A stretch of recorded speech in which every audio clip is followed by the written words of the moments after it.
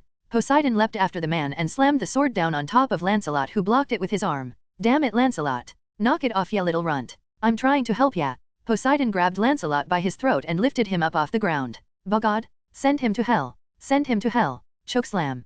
Poseidon then slammed Lancelot into the ground hard. Betsy, can you read his mind?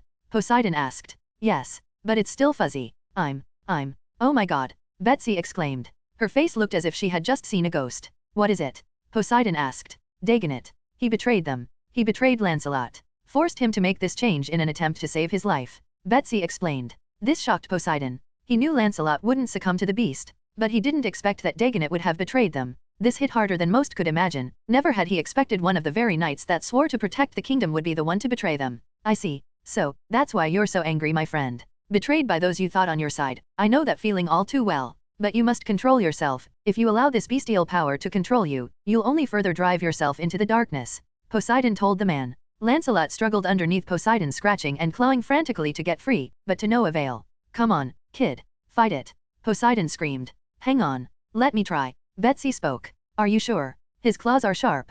Poseidon told the woman. I think I can handle it. Betsy replied. She walked over to Lancelot and placed her hands on the temple of his head. She began to probe his mind, trying to help him rebuild his mental landscape, while Poseidon held him down. She struggled. Lancelot's mind was like a raging storm. Two personas vying for control over the other for victory. What are you doing? Poseidon asked. Trying to help him fight the beast. He's trying. Struggling so much to keep it under control. But it's strong. Betsy explained. Come on, kid, you can do it. Remember who you are. You're not some son of a dragon. You're Lancelot, the Black of the Lake. Think about all that time you spent training to protect the kingdom. To save the people. Come on, Lancelot, you've never given up before, so don't quit on me now, kid. Poseidon spoke. Greya. Lancelot growled and continued struggling. Betsy began to shake and bleed from her nose. Greya.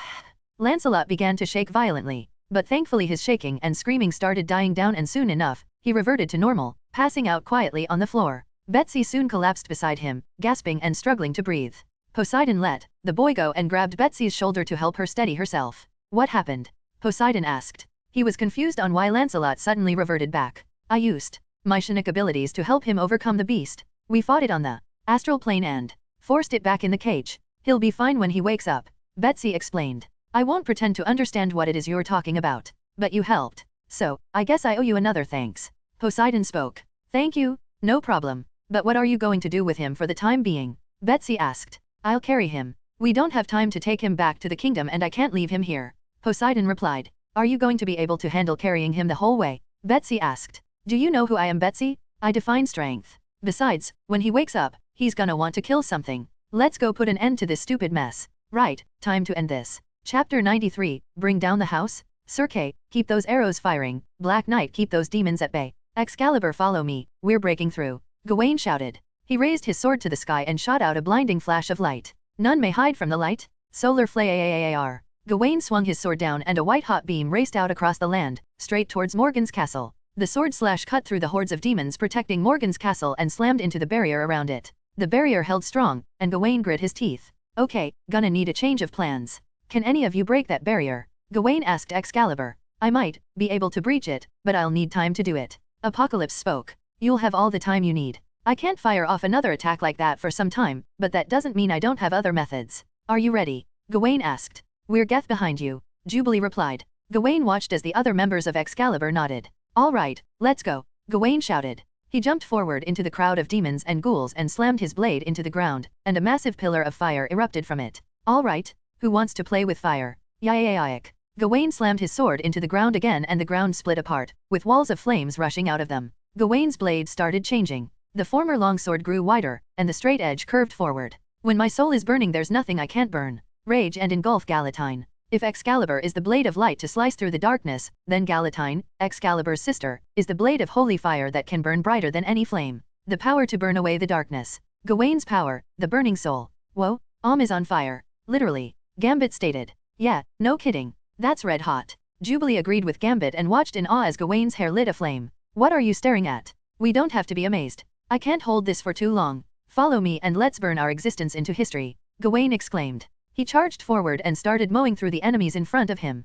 Huh? Right behind ya, Gawain? Maximum output 200%? Licked Regan. Sir Kay followed up Gawain's charge by firing a massive volley of arrows into his path, taking down the demons that Gawain missed, and clearing Excalibur a path ahead. Excalibur took the chance and charged forward through the thick enemy lines, following right behind Gawain, staying close but not close enough to get burned. Gawain did as he said he would and cleared a clean path right to Morgan's castle. Once there he turned back to Excalibur and gestured for them to hurry. Come on. Hurry up and get to work. I'll try to keep them off of you for as long as possible, but I won't promise that it'll be Gawain was speaking to Excalibur when he was suddenly cut across his back. Gawain turned to face his assaulter and growled like a feral beast when he saw who it was. Mordred, you cowardly traitor. Gawain, you obnoxious buffoon. I've waited for this day for too long, Mordred said to the man. What the hell is wrong with you, Mordred? Why turn against us, against your own father? Gawain asked. My father is dying, why wouldn't I want to put him out of his misery? Mordred replied. He smiled evilly at Gawain, mocking him and his honor. Camelot has the power to conquer all of Britain. And why stop there? With our combined might, and Auntie's magic, we could take the entire world. Why wouldn't you want to make Camelot stronger, Gawain? Don't you see? You should be on our side. Fight with us and we'll rule the world together. Gawain ignored Mordred's request and lunged at him with his blade. Gawain tried to cut Mordred, only for his blade to be repelled. Did you really think, that with all the mystical artifacts and weapons my father keeps locked away, that I wouldn't help myself to a few gifts? Mordred asked. Gawain, meet Clarent, the red blade. My father locked this one away for a reason, would you like to take a gander? Mordred asked. Gawain ignored the man once more and charged forward. Because it was forged in darkness to swallow the light. The light of Excalibur, Mordred exclaimed. He swung the blade downwards and suddenly Gawain's flames vanished and a horizontal slash, running down from his left eye to his waist appeared on Gawain's body. Gah! Gawain hollered in pain and retreated from Mordred. The moment he left his radius, his flames returned. Gawain was hurt, but he knew if he didn't stall the bleeding, he would bleed out quickly. So, he used his flames on himself and seared the wounds shut. Hey, jerk, try a little plosion. Jubilee shouted and fired a barrage of explosives at Mordred. Mordred smirked and with a wave of his sword he sent the explosions away. What? But how? Jubilee asked. Were you not paying attention, young lady? Let me spell it out for you. A magic attack like that isn't going to hit me, Mordred told the girl. If magic won't do, then how about these hands?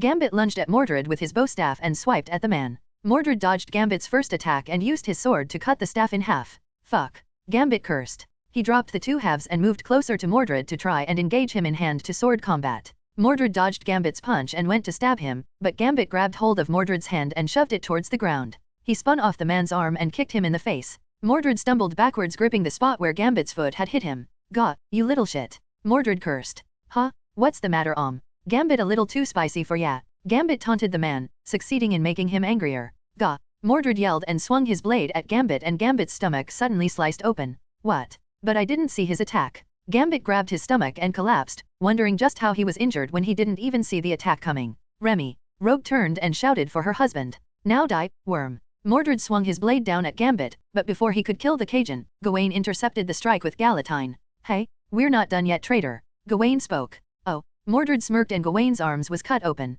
Gah, ack. Gawain screamed again but still stood ever strong in the face of his enemy. Rogue, don't worry about this. We'll keep Apocalypse safe. You go help the boys, Jubilee told the woman as she blew away the enemies around her. Right. Rogue attempted to fly over to Gawain and support him and Gambit, but before she could, she was knocked out of the sky by a giant object. Ugh. Rogue shouted in pain as she hit the ground hard. Rogue rose up from the ground rubbing her head, and when the dust cleared, she saw what had hit her. It was an ogre, one of Morgan's deadliest creatures. Damn you, ya big ugly bastard. Rogue cursed in frustration. Ha ha ha ha, so much for the aid, Gawain. Mordred asked. You know, it didn't have to be this way. You could have joined us, but no, you just had to be the noble knight. Now, you can die like your brothers. Mordred raised his blade above Gawain's head ready to deliver the killing blow. His blade fell towards Gawain's skull, and just before it hit, someone grabbed the blade's edge and it stopped. Mordred's world froze as a dark shadow loomed over him. He looked up slowly into the angered eyes of the most feared man in all of Britain. They were your brothers too, Poseidon told the man.